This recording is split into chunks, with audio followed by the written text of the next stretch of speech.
What is going on, guys? It is Fluxified here and welcome back to another video. Today we are doing something a little bit different. We are going to talk about the biggest issues that Rust console is currently facing, and I do want to highlight several responses from the community on this topic. I asked you guys a few days ago now what your biggest issues were with Rust console edition currently, and I do want to highlight all of your responses in this video, as well as highlight my current biggest issue with the game. I do read every single comment that you guys drop on the videos, and I have seen a lot of you commenting about certain issues you're facing in Rust console right now. I do want to take a moment to bring these to light in a video, and hopefully we can then get that raised to the developers and bring a spotlight on those issues. Before we get into all of that though, I do want to start on a positive note. This week we haven't had too much in the way of news, but we have had something quite interesting. We actually had the first Rust console TC skin added to the skin store as a special item. This was added on Thursday, and it is actually a really good skin. It's something that, as far as I'm aware, the PC version doesn't have as well, which is always a nice touch to have something a little bit more unique. This is called the Industrial TC skin, and it actually looks really cool as well. Something unique about this skin is that in the daytime it just looks like the skin as it is, but in the nighttime the skin actually emits a small low-level light source that actually lights up the surroundings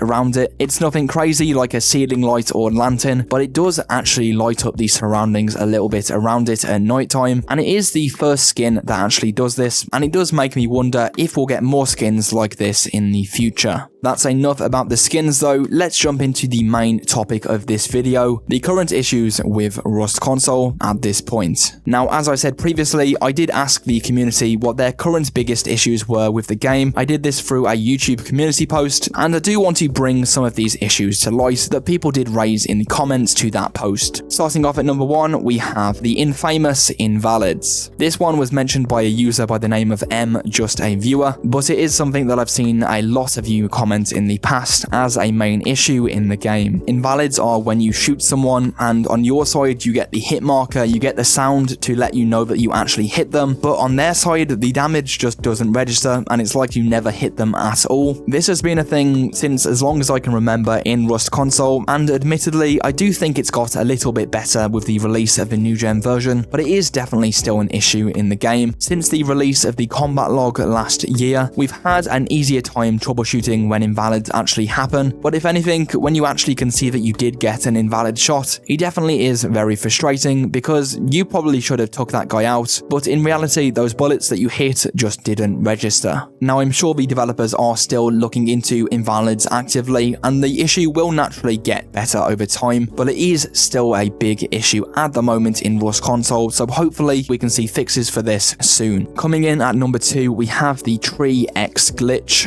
This was raised by ShadyBoss420 and Cindy9188. Naturally, when we hit a tree in Rust console, we have the little red X show, and if we hit that, the tree will get knocked down a lot faster. Unfortunately though, it does seem like we're still having issues that when you hit the red X on the tree, it doesn't register that you've hit it, and the X just never disappears. This is something that used to be quite a big issue on old gen, and it happened with most trees. It just wouldn't register that you'd actually hit the X. In the new gen, it does seem like more of an issue with palm trees I've noticed in the desert, but if you have noticed this with any other trees, just let me know in the comments down below. Naturally, this issue can make getting wood without a chainsaw quite a frustrating grind to do, especially in the early wipe when you just have a rock or a stone hatchet. It is annoying, so I do hope the developers can push something out for this soon, but at the very least, in my experience, it does seem mostly isolated to just the trees in the desert. Hopefully this issue gets better with time. Coming in at number 3,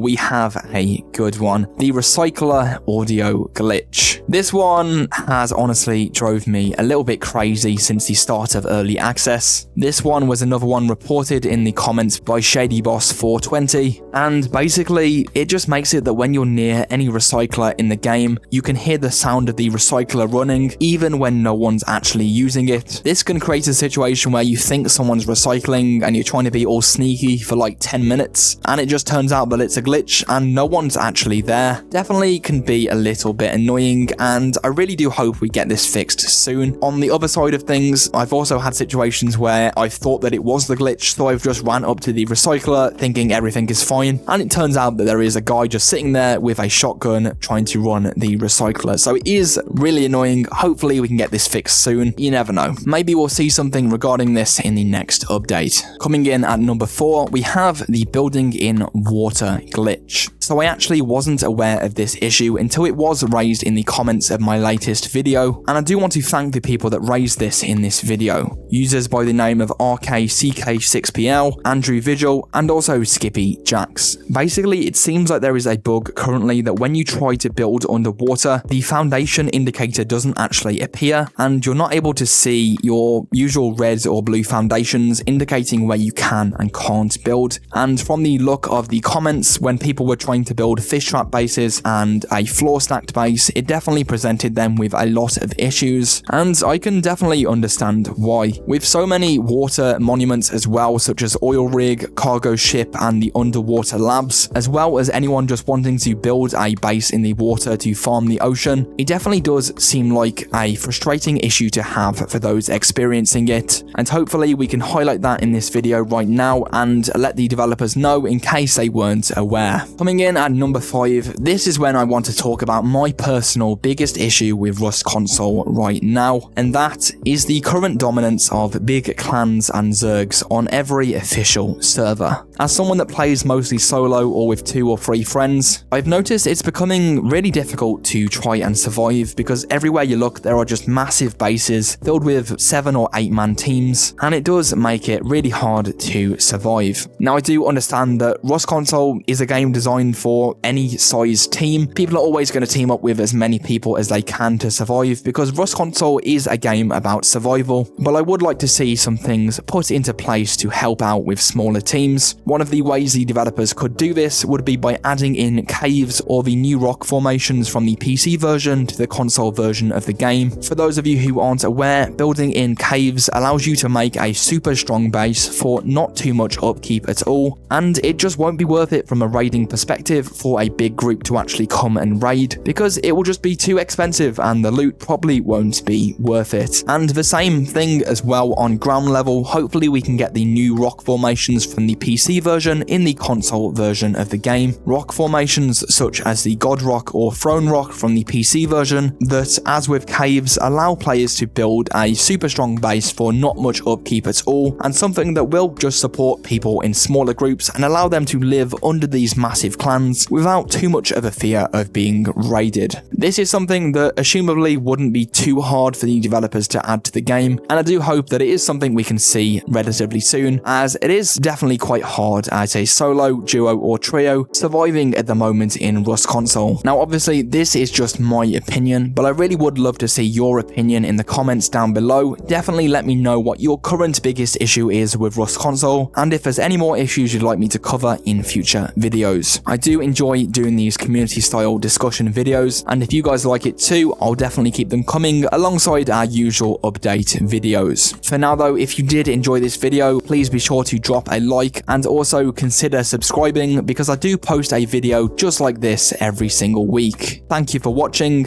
I have been Fluxified, and I'll see you on the beach.